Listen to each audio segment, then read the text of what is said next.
Body को dump करने का जो प्लान था, तो लोगों ने बोरी में उसको ठूंसने का प्रयास किया। जब नहीं हुआ तो आरी लोगों ने ला करके रखी थी। इनका प्लान था कि टुकड़े टुकड़े करके डालेंगे।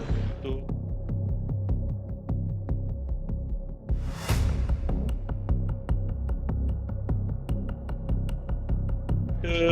गला दबाने के दौरान जो झूमा झटकी हुई है, उसके निशान भी इनकी बॉडी में मिले।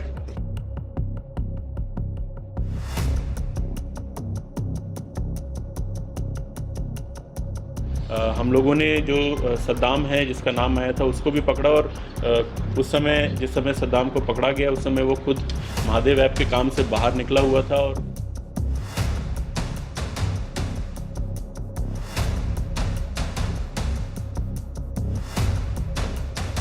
कहते हैं बाहर में इसके कुछ सट्टे वगैरह से जुड़े हुए धंधे थे। आपराधिक मानसिकता के लोग और उस मानसिकता की दोस्ती होती है जेल में, और जेल में एक बॉन्डिंग बनती है कि मैं ज़मानत पे बाहर जा रहा हूँ और मैं जब बाहर जाऊँगा तो तुम्हारी भी ज़मानत करवाऊँगा। और साथ साथ जो व्यक्ति बाहर जाता है वो कहता है कि मैं सट्टे का भी कारोबार कर रहा हूँ और सट्टे में कुछ पैसे अगर आपको लगाने होंगे तो लगा सकते हो। तो उस झांसे में जो दो लोग जेल के अंदर बंद थे वो लोग पैसे दे बैठते हैं, और साफ तौर पर वो जो बाहर जाने वाला व्यक्ति है ओम प्रकाश, उसकी अब हत्या हो चुकी है। ओम प्रकाश बाहर लेकर पैसे लेकर चला जाता है, और इस घटना के बाद जो जेल में बंद लोग थे वो लगातार ओम प्रकाश से बदला लेने की सोच रहे थे। मामला भिलाई 3 दुर्ग ज़िले का है। 1 तारीख को ओम प्रकाश को बुलाया जाता है। ये लोग बाहर आते हैं, ओम प्रकाश को बुलाते हैं, बुलाकर उसके साथ शराब पार्टी होती है और उसकी एक जगह पर ले जाकर हत्या कर दी जाती है। हत्या गला दबाकर की जाती है, और उनकी मंशा ये रहती है कि उसके पैर हाथ को काट कर और उसको एक बैग में या किसी जगह पे उसको इकट्ठा करके उसको पानी में डुबो दिया जाए। चूँकि ओम प्रकाश अपनी स्कूटी से गया रहता है तो उसको उसकी स्कूटी में बांध के भिलाई 3 के पास में जो एक मुरम की खदान होती है वहाँ पर 10 फीट नीचे पानी के अंदर उसे फेंक दिया जाता है। अब ये बातें कैसे पता चलती है? जो ओम प्रकाश को मारने वाले लोग थे उनमें से एक बंदा ओम प्रकाश की मिसेस को ओम प्रकाश के मोबाइल से फ़ोन करता है, और फ़ोन करने के बाद उससे 30 लाख रुपए की फिरौती मांगता है, और ये कहता है कि 30 लाख रुपए दो, नहीं तो तुम्हारा पति हम मार देंगे। तो इस तरह से बातें होती हैं, और उसके बाद फिर पुलिस के पास मामला पहुंचता है। पुलिस सारे नंबरों को ट्रैक डाउन करती है और इस तरह से 3 आरोपी पकड़ाते हैं, और उनसे जो बातें छन के आई हैं आगे आपको एसपी साहब हैं दुर्ग ज़िले के, वो सारी तथ्य और सारी बातें, सारा घटनाक्रम वो बताएंगे। इस बात में और इस घटना में महादेव ऐप जो सट्टा चलता है उसकी ओर इंगित करके टारगेट करके कुछ बातें उठ रही थी कि महादेव ऐप सट्टा से जुड़ा हुआ कुछ मामला है और सुपारी किलिंग टाइप की बातें हैं। लेकिन जो दुर्ग जिले के पुलिस कप्तान हैं उन्होंने साफ तौर पर कहा है कि इस घटना का महादेव ऐप या सट्टा कारोबार चलाने वालों से कोई लेना देना नहीं है। एक्सटॉर्शन मनी की कोई बात नहीं है। मर्डर एक्सटॉर्शन के लिए किया गया या पैसे का लेन देन है उस तरह की कोई बात नहीं है। और आगे की सारी जानकारी, सारी बातें इस वीडियो में मिलेंगी। दिनांक 1 जून 2023 को भिलाई 3 थाने में सूचना मिली कि एक महिला के द्वारा सूचना दी गई कि उसका पति पिछले रात भर से गायब है।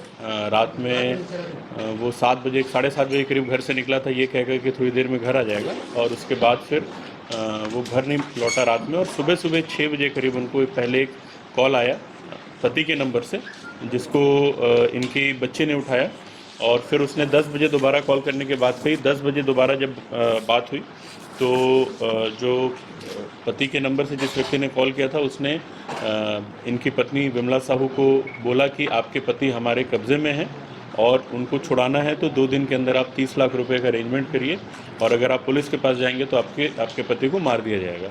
सूचना तत्काल पुलिस थाने में दी गई। पुलिस थाने के साथ में ACCU की जो टीम है उसकी जॉइंट टीम बना करके तुरंत जो पीड़ित है उसकी पतासाजी और जो मोबाइल फ़ोन जो कॉल आया था उसके संबंध में पतासाजी करने में टीमें जुट गईं। इसके बाद हम लोगों ने सबसे पहले जो ओम प्रकाश साहू जो कि लापता थे उनके फ़ोन नंबर का साइबर CDR एनालिसिस किया। CDR एनालिसिस के दौरान ये पता चला कि बीच बीच में उनका फ़ोन ऑन होता है फिर ऑफ़ हो जाता है, और अलग अलग लोकेशंस में उनका फ़ोन ऑन हो रहा था और फिर ऑफ़ हो जा रहा था। तो इनिशियली ये सस्पिशन था कि शायद उनको ले करके साथ में घुमाया जा रहा है। तो हम लोगों ने साथ साथ टावर डंप डेटाज वगैरह भी अलग अलग इलाकों के निकाले जहाँ जहाँ वो उनके लोकेशन आए थे, और उसके अलावा फील्ड पे भी हमारी पार्टियाँ थी। क्योंकि जो कॉल आया था उसमें ये कहा गया था कि हम लोग महादेव ऐप से बात कर रहे हैं। तो हम लोगों ने जो भी पिछले रिकॉर्ड थे जिनका जिनका ऐप के संबंध में, उनके संबंध में पतासाजी करना चालू किया। साइबर एनालिसिस के से हमको 1-2 नंबर मिले जो कि थोड़े डाउटफुल लगे, सस्पिशियस लगे, जो इनके हस्बैंड के साथ कांटेक्ट में भी थे और जिस क्षेत्र में ये घूमे थे उनके आसपास उपस्थित भी थे। जब इन नंबर्स को फिज़िकली वेरीफाई करके लोकेशन पे जा करके इन नंबर्स के जो धारकों को अपने कब्ज़े में लिया गया और उनसे पूछताछ की गई। थोड़ी कड़ाई से पूछताछ करने के पश्चात जो एक व्यक्ति है जिसका नाम आशीष तिवारी है, उसने हम लोगों को एक्सेप्ट किया कि ओम प्रकाश साहू उसके साथ में था। हालांकि पूरी बात उसने नहीं बताई। फिर थोड़ा और क्वेश्चनिंग करने में और पूछताछ करने में फाइनली उसने फिर इस बात को एक्सेप्ट किया कि आरोपी जो पीड़ित जो ओम प्रकाश साहू है वो 31 तारीख की रात में उसके साथ था और उसने अपने 2 साथियों के साथ मिलकर के इसकी हत्या कर दी। उसी के निशानदेही पे हम लोगों ने जो पीड़ित है उनका शव भी बरामद किया। शव स्कूटी जो उनकी थी उसके साथ में बांधा हुआ था इस तरीके से ताकि शव फ्लोट करके ऊपर ना आए, और उनके नंबर से और उनके निशानदेही पे बाकी जो 2 साथी उनके आरोपी के हैं, रजनीश पांडे और अनुज तिवारी, उन लोगों को भी हम लोगों ने गिरफ्तार किया। उनको भी पकड़ा और उनसे भी पूछताछ करके उन लोगों ने भी जब अपना जुर्म कबूल कर लिया तो उनको विधिवत गिरफ्तार कर लिया गया है। आशीष तिवारी की 1 दिन की पुलिस रिमांड कर ली गई थी और आज तीनों को न्यायिक रिमांड पे पेश किया जाएगा। घटना का जो मोटिव था, आशीष तिवारी क्योंकि आदतन अपराधी रहा है, पहले ये लूट एवं आर्म्स एक्ट के मामले में जेल में, दुर्ग जेल में सज़ा काट रहा था। उसी दौरान जो ओम प्रकाश साहू पीड़ित हैं वो भी जेल गया था। वो गांजे की तस्करी में उसे जेल हुई थी। जेल में इन दोनों की पहचान हुई और वहाँ जान पहचान होने के कारण ये लोग जब ओम प्रकाश साहू बाहर आया तो ये लोग एक दूसरे को किसी तरीके से कांटेक्ट करके रखे थे और इसने ओम प्रकाश साहू ने आशीष तिवारी को ये भरोसा दिलाया था कि वो बाहर आकर के उसकी ज़मानत करा देगा। उसके एवज़ में उसने कुछ पैसे लिए थे, 30,000 रुपये। उसके अलावा ओम प्रकाश साहू ने कुछ और पैसे आशीष तिवारी का कुछ दूसरा काम करने के लिए भी अपने अकाउंट में डलवाए थे। कुल लगभग 1.5 से 1.5 लाख रुपये उसके अकाउंट में आशीष तिवारी ने डाले थे। आशीष तिवारी को ये लगता था कि ओम प्रकाश साहू काफ़ी मतलब रिसोर्सफुल बंदा है, क्योंकि ये गांजे की का भी व्यापार करता है, पहले ज़मीन दलाली से भी जुड़ा हुआ था और रिसेंटली सट्टे के व्यापार से भी, सट्टा भी खिलाता था जो मटके वाला सट्टा होता है। तो इससे ऐसा लगता था कि इसके पास काफ़ी पैसा है। तो ये बाहर आने के बाद, जेल से छूटने के बाद इसने पैसे भी मांगे उससे, तो उसने जो उसके पुराने 1.5 लाख रुपए थे वो नहीं दिया। तब इसको ऐसा लगा कि इसका अपहरण करके इससे, इसके परिवार से एक मोटी रकम वसूली जा सकती है। इन लोगों ने प्लान यही बनाया था कि इसको हम पकड़ेंगे और पकड़ करके मार देंगे और इस तरीके से लाश को गायब करेंगे कि लोगों को लगे कि अपहरण होने के बाद ही गायब हो गया है और घर वालों से हम फिरौती की रकम वसूलेंगे। तो 31 की रात को ही इन लोगों ने इसको, ओम प्रकाश साहू को तीनों ने मिलकर के गला दबाकर मार डाला था और उसी दिन फिर सुबह सुबह इन लोगों ने इसकी वाइफ को कॉल किया रैंसम के लिए। तो पूरी घटनाक्रम में शुरू में जो महादेव सट्टा ऐप की जानकारी या की बात आई थी, तो पूरी पूछताछ में ये पता चला या ये समझ आया कि इन लोगों ने जो महादेव ऐप का नाम लिया था वो पुलिस को गुमराह करने के लिए, ताकि हमारी विवेचना किसी दूसरे दिशा में रहे, गुमराह करने के लिए नाम लिया था। इस पूरी कार्रवाई के दौरान महादेव ऐप से संबंधित कोई भी साक्ष्य या कोई भी दस्तावेज़ नहीं मिले। फिर भी इन लोगों ने कुछ लोगों का नाम जो लिया था उसके संबंध में जब पतासाजी की गई, तो जिस समय ये आशीष तिवारी जेल में था उस समय महादेव ऐप की जो लगातार कार्रवाइयाँ दुर्ग पुलिस द्वारा की गई थी, तो कुछ एक आरोपी जो है इनके साथ जेल में ही थे और उस दौरान वहाँ पे इनकी जान पहचान जेल में रहने के कारण हुई थी। तो इसने उन लोगों का नाम बताया ताकि पुलिस को गुमराह कर सके और ऐप के नाम पे परिवार वालों को डरा सके। हम लोगों ने जो सद्दाम है जिसका नाम आया था उसको भी पकड़ा और उस समय, जिस समय सद्दाम को पकड़ा गया उस समय वो खुद महादेव ऐप के काम से बाहर निकला हुआ था और उसके साथ में कुछ पैसे हमको बरामद हुए। तो एक सेपरेट केस में उसको भी सट्टा जो ऑनलाइन गैम्बलिंग एक्ट है उसमें जेल भेजा जा रहा है। इसके साथ तीनों का मर्डर का प्लानिंग पहले से बनाए थे, मर्डर करना है इसका जी जी, जैसा मैंने बताया, इन्होंने कुछ 10-12 दिन पहले एक किराए का मकान लिया था जहाँ पे एक्चुअल घटना हुआ है। उस किराए के मकान को लेने का पर्पस ही ये था कि वहाँ पे कुछ इसको बुला करके रखेंगे।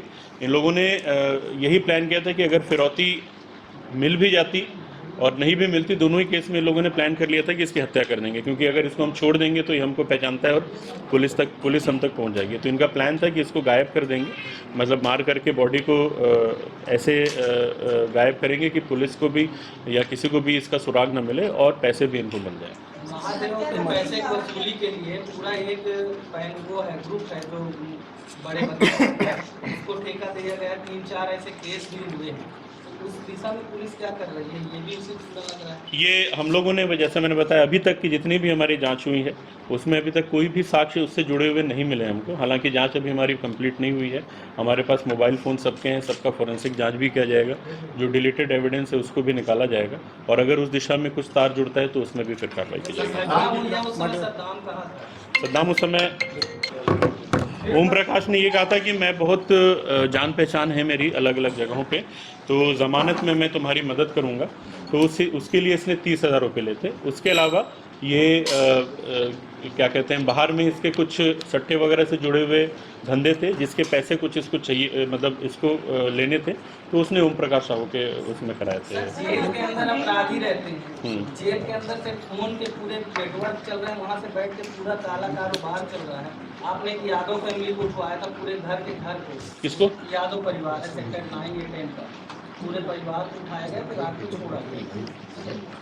और उसके बाद मतलब जेल से उसका बेटा बात भी करता, सब कुछ है, तो जेल से क्यों नहीं नेटवर्किंग खत्म हो रही? मोबाइल का कनेक्शन। देखिए, जेल वाली जो नेटवर्क की आप बात कर रहे हैं उसको मैं पर्सनल तौर पे अभी उसके तरफ मैंने बहुत ज़्यादा जांच नहीं की है। आप जो बोल रहे हैं उसके संबंध में जांच की जाएगी और जो भी कार्रवाई है वो करेंगे। इस केस में कुछ नहीं है। इसमें एक आरोपी मर्डर का आरोपी मनीष तिवारी जो पहले भी मनीष पांडे है, पहले भी मर्डर का आरोपी रहा। हाँ, नहीं वो कोई यादव परिवार के बारे में कह रहे हैं। पहले भी जैसे जेल में आरोपी जो पकड़ाए हैं ना, जी, वो जेल से संचालित करते हुए बात सामने आई है इसी दौरान। लाशें में ही लाशें में पता चला है, पकड़ाने वाले को बताया वहाँ से महादेव को दिया जा रहा है। तो उसके देखिए, अभी इस केस से तो अभी हम लोगों को कोई विशेष ऐसा साक्ष्य नहीं मिला जो तो जोड़े, लेकिन आप लोग जो कह रहे हैं उसके बेसिस पे हम लोग अलग से, क्योंकि जेल में हम लोगों को डीएम साहब के नेतृत्व में हमको निरीक्षण का अधिकार है, तो हम एक बार कर लेंगे। पैर काटा गया था, आरी से ऐसी कुछ बातें आ रही हैं क्या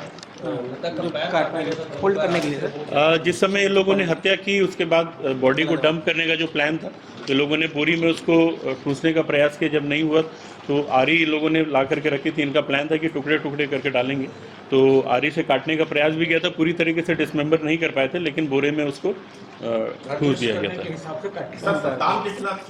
आरी खरीदने का हमारे पास वीडियो है जिसको 302 के अपराध में कोई भी साक्ष्य ऐसा नहीं है जो सद्दाम को इस पूरे मामले से जोड़ रहा है, लेकिन क्योंकि वो ऑनलाइन बेटिंग में शामिल है, जिसके सबूत हमको उसको पकड़ने के बाद मिले हैं, तो ऑनलाइन बेटिंग में उसको जेल भेजा जाता है। उसका क्या कनेक्शन है सर, ये वाली जो कोई कनेक्शन नहीं। मैंने वही बताया आपको, ये जो पूरा उसका नाम लिया गया था वो इसी वजह से लिया गया था ताकि पुलिस की जो पूरी कार्रवाई है वो उस तरफ फोकस हो जाए और ये लोगों को या तो भागने का या तो छुपने का एक जरिया मिल जाए। लेकिन हम लोगों को क्योंकि टेक्निकल एविडेंस या टेक्निकल इनपुट हमारे पास में मिल गया था कोइंसिडेंटली, तो हम लोग इन तक पहुंचे। साहब एक से पैसा लिया था, तो बाकी जो 2 साथ दिए उसका, जी, वो उनसे भी कुछ दुश्मनी? वो नहीं, वो आशीष तिवारी के पुराने परिचित हैं। इनमें से जो रजनीश है वो भी ऑलरेडी मर्डर केस में जेल जा चुका है। तीनों एक ही गांव के रहने वाले हैं, रीवा मध्य प्रदेश के रहने वाले हैं, और ये तीनों ही फर्नीचर के फील्ड पे काम करते हैं। तो उस तरीके से इनकी जान पहचान थी, और क्योंकि आदतन अपराधी हैं तो इनका साथ में उठना बैठना मिलना जुलना। और इनको ये भी उसने प्रॉमिस किया था कि जब रकम मिलेगी फिरौती की रकम, तो उसमें इन लोगों को भी बंटवारा हिस्सा मिलेगा। सर, एक उनको मृतक की पत्नी के पास फोन आया था, वो उनने क्या बात नहीं की? उसने ये बोला था, मृतक की पत्नी के पास जो फ़ोन आया था उसमें ये कहा गया था कि आपके पति हमारे कब्जे में हैं, 2 दिन के अंदर 30 लाख रुपए दीजिए, अदरवाइज उनको उनकी हत्या कर दी जाएगी। और हाँ, उसके पहले ही हत्या कर दी गई थी। पहले ही कर दी सर, जहां हत्या की है और जहां बॉडी मिली उसकी दूरी कितनी थी और ये लोग कैसे ले गए वहां से? ये लोग स्कूटी जो बोरे में भर करके जिस तरीके से उसको करके स्कूटी के सामने रख करके लगभग 2-2.5 से 3 किलोमीटर के बीच का प्रार्थी रात के समय। प्रार्थी को इसके रात में बॉडी डिस्पोज करते हैं, पूरा लोग ले जाते हैं, बोरे में भरते हैं, इसमें से पुलिस की कमी नहीं नजर आ रही। पुलिस बिल्कुल, मैंने पिछले बार भी कहा था कि गश्त का हमारा जो सिस्टम है, गश्त का जो अभी पूरा वो है, लेकिन आपको ये भी पता है कि पिछले 2-3 दिन से कुछ बड़े बड़े आयोजन हैं जहाँ पे पुलिस का काफ़ी बल वहाँ पे लगा हुआ है। एरिया से एकदम एरिया भी है कुछ इंडस्ट्रियल इलाके से नहीं है, तो- ऐसे नहीं है। तो जहाँ जहाँ पे मैंने जैसे कहा, क्योंकि जी नहीं सर, जिस जगह मतलब घटना हुआ ये पहली मर्तबा नहीं है कि उस जगह ऐसा घटना, उससे पहले भी कई घटनाएं उस जगह हुई। ठीक है, हम लोग प्रयास करेंगे कि अपना गश्त रोकने की स्थिति बढ़ाएं। सर, ये किराए का घर कितने समय से लिया गया? ये 15 दिन ले लिया था इन्होंने। आसपास के लोगों ने कोई ऐसी जानकारी नहीं, उनको कुछ भी अंदाजा नहीं था। सीसीटीवी को बता सकते हैं सर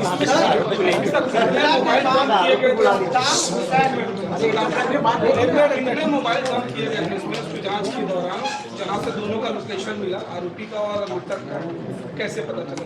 कितने मोबाइल, मतलब जो मोबाइल एक था या टावर जो चेक किया? हाँ, हम लोगों ने मोबाइल जो इनका पीड़ित और जो संभावित उसके ये थे कांटेक्ट में थे, उनका जो टावर डंप में काफ़ी सारे नंबर्स हमको मिले थे, उनका पूरा एनालिसिस किया तो हज़ारों में संख्या रही होगी, मतलब एग्जैक्ट संख्या में अभी जहाँ आपको जहाँ नहीं मोबाइल पता होगा। चालू हुआ था वहाँ का डंप निकाला गया 1.5 लाख रुपए इन्होंने मांगे। एक मिनट यार, 1.5 एक की मिनट जगह ना। 20 लाख रुपए मांगे। ए, सुशील। आर्थिक स्तर था क्या? नहीं आरोपी के मन में ये था कि मैं 30 लाख मांगूंगा, लेकिन फिर भी दबाव उबाव करके कुछ 8, 9, 10 लाख रुपए तक मुझे मिल जाएंगे, ठीक ठाक अमाउंट मिल जाएगा, क्योंकि उनको ये पता था कि ये अवैध व्यापार करता है गांजे वगैरह का और कुछ सट्टा वगैरह लिखता है, तो उनके मन में था कि इसके पास कुछ ना कुछ अमाउंट होगा। तो सद्दाम का ही नाम क्यों लिया आरोपियों ने? इतने सारे महादेव क्योंकि जिस समय ये जेल में थे आरोपी तीनों, उसी समय मार्च के महीने में सद्दाम और उसकी टीम को गिरफ्तार करके जेल भेजा गया था, जहाँ इनकी जान पहचान हुई थी, दोनों का जेल में जान पहचान। सर, घटना उस समय सद्दाम का नाम शुरू से चल रहा था और ये भी चर्चा पूरे शहर में है कि सद्दाम को कुछ पुलिसकर्मी पूरा लोकेशन बता रहे थे, कहाँ तक सही है? जैसा मैंने आपको बताया, अभी तक की जांच में ऐसा कोई भी साक्ष्य नहीं मिला है जो कि घटना से सद्दाम को जोड़े, और साथ ही साथ जो आप बात बोल रहे हैं कि उसको लोकेशन बताया जा रहा था, वो घटना मतलब उसका नाम आने के विदिन 2 घंटे में उसको पकड़ लिया गया। अगर लोकेशन ऐसे आउट होता तो उसको पकड़ना मुश्किल होता पुलिस के लिए।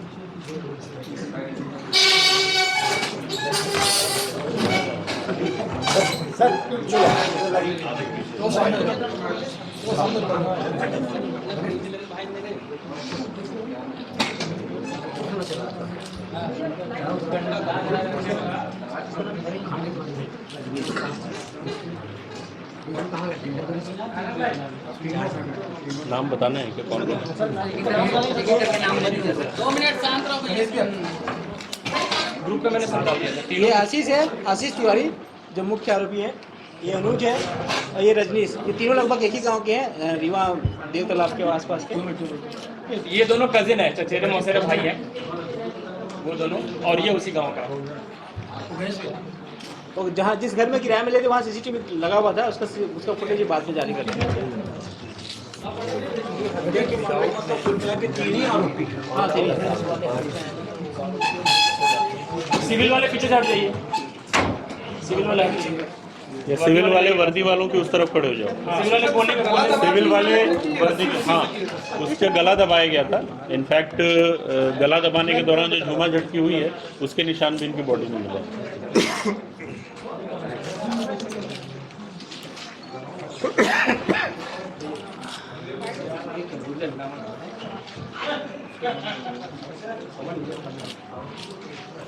इस पूरी कार्रवाई में एडिशनल एसपी साहब के नेतृत्व में प्रभात ने पूरे टीम को प्रॉपरली कोऑर्डिनेट करके बहुत अच्छा मार्गदर्शन दिया, और जो ACCO की टीम है और जो साइबर की टीम है, जो थाने की टीम है, लोगों ने फील्ड पे काफ़ी अच्छा काम किया, जिससे हम लोग पहले आरोपी तक तो 24 घंटे के अंदर अंदर ही पहुंच गए थे, और बाकी दोनों को भी हम लोग 48 घंटे के अंदर पकड़कर अपने हिरासत में ले लिए थे।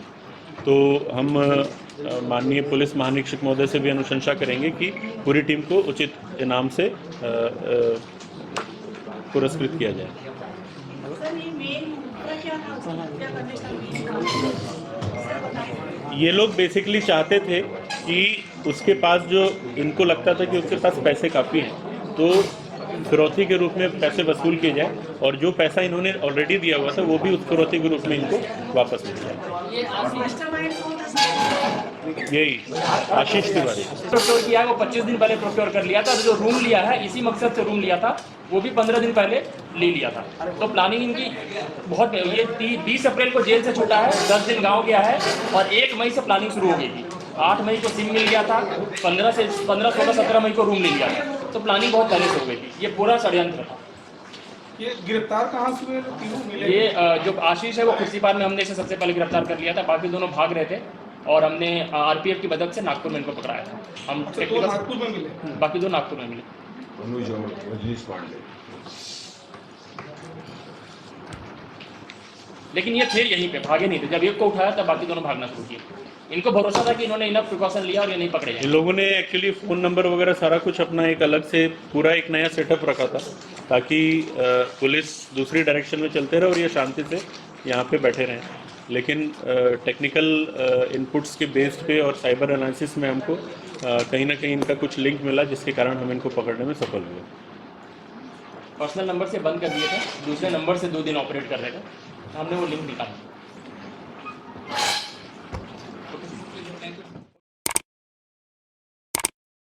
न्यू वीडियोस के अपडेट पाने के लिए सब्सक्राइब करें केपी न्यूज़ को और बेल आइकन को दबाएं।